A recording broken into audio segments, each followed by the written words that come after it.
90 দশকের খুব জনপ্রিয় একজন নায়ক ইলিয়াস কাঞ্চন 4 দশকের বেশি সময় অভিনয় জীবনে বহু সিনেমা উপহার দিয়েছেন দর্শককে। এমনকি সিনেমার পাশাপাশি সমাজ কর্মকাণ্ডে কিন্তু উনি লিপ্ত রয়েছেন। নিরাপদ সড়ক চাই। তারপরে শিল্পী সমিতির 2 বারের সভাপতি ইলিয়াস কাঞ্চন। এই ইলিয়াস কাঞ্চন স্যারে কিভাবে শাকিব খানকে কুচিয়ে কথাগুলো বলতে পারে?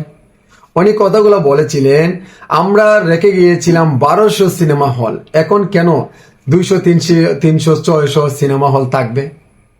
এটা কি আপনার কথাগুলো বলা ঠিক হয়েছে? শাকিব খানকে কেন্দ্র করে আপনি কিন্তু কথাগুলো বলেছিলেন, কারণ বাংলাদেশের তো সুপারস্টার এখন সময়ের একজন শাকিব খান। শাকিব খানকে এরকম কথা কুচিয়ে না বললেই তো আপনি পারতেন, কারণ আপনি একজন সিনিয়র পার্সন, 90 দশকের একজন নায়ক, অভিভাবক, এখনের সময়ের নায়ক নায়িকাদের আপনারা যদি জুনিয়রদেরকে এইভাবে আপনারা অসম্মান করেন, তাহলে কি আপনাদেরকে কি জুনিয়ররা কি সম্মান দেবে? স্যার, আপনি একটু বলবেন। সম্মান পেতে হলে সম্মান দিতে হয়। আপনি যে 90 দশকের একজন সুপারস্টার ছিলেন, এখনকালের সুপারস্টারকে আপনি সম্মান দিতেই হবে, কারণ আপনার এখন ভ্যালু নেই, আপনার এখন ফেসের একটা দাম নেই। কিন্তু এখন এই 2024 সালের এখন এই বাংলাদেশে পরিবর্তন হয়েছে, স্মার্ট দেশ হয়েছে। এখন আগের 90 দশকের গান গাইলে এখন আর চলবে না, এখন 2024 সালের গানটা গাইতেই হবে। 90 দশকের যুগের মানুষ কেমন ছিল আর এখন 2024 সালে মানুষ কেমন আছে সেটাও আপনারা বুঝতে হবে। আপনারা একজন গুণী আর্টিস্ট, আপনারা একজন অভিনেতা, আপনারা যদি না বুঝেন তাহলে বুঝবেটা কে? এই যে কুচাকুচি আপনারা করছেন, এটা তো ঠিক না, কারণ ইন্ডাস্ট্রিটা হচ্ছে আপনারা শিল্প যারা রয়েছেন তারা কি করবেন?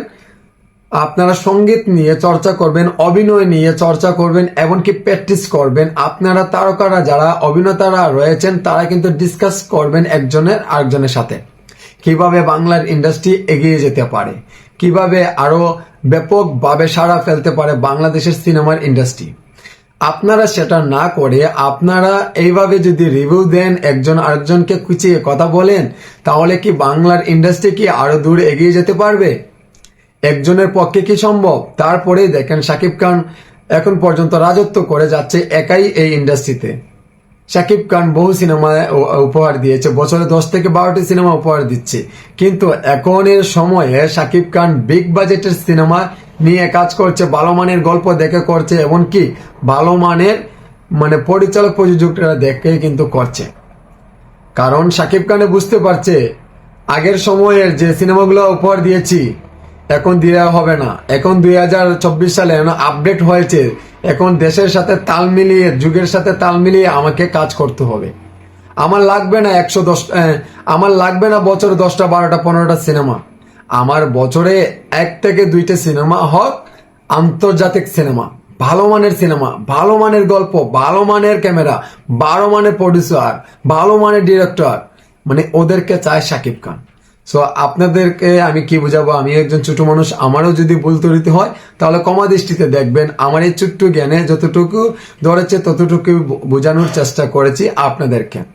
আপনারা ইন্ডাস্ট্রি মানুষ, একজন আরেকজনকে ভালোবাসবেন, একজনের ভুল হলে আরেকজনের শুধরিয়ে দিবেন, সেটা সমালোচনার মাধ্যমে নয়, ভালোবাসার মাধ্যমে। সো বাংলা সিনেমা প্রেমিক যারা রয়েছেন, বা শাকিব খানের দর্শক বলেন, বা ইলিয়াস কাঞ্চন ভাইয়ের দর্শক বলেন, এমনকি আমারই ইউটিউবের দর্শক যারা রয়েছেন, আপনারা বিচার করে কিন্তু আমার এই ভিডিওর কমেন্টে বলে যাবেন এইখানে দোষটা কার, আমার শাকিব খানের না ইলিয়াস কাঞ্চনের। সো বন্ধুরা, ভিডিওটি ভালো লাগলে অবশ্যই শেয়ার করবেন। ভালো থাকেন, সুস্থ থাকেন, আল্লাহ হাফিজ, আসসালামু আলাইকুম রহমতুল্লাহ বারাকাতুহু।